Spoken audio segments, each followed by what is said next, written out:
Hello guys! Gagawa naman tayo ng video gamit ang ating Hodek meat grinder.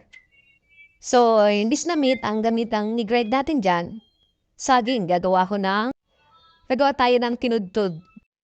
Imbis na tudturin natin ang tinidurian, para yan ay madurog, so gamit natin itong ating Hodek meat grinder. Ayan, nilagyan ko na siya, sinamahan ko na rin siya ng harina.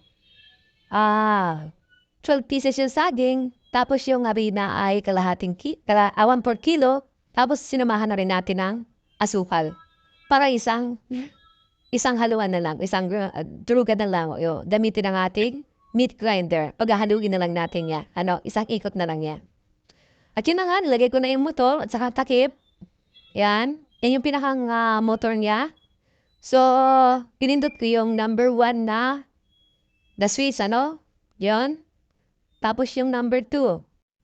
At syempre, kung kayo may negosyo, maganda ito sa inyong negosyo, katuwang sa negosyo.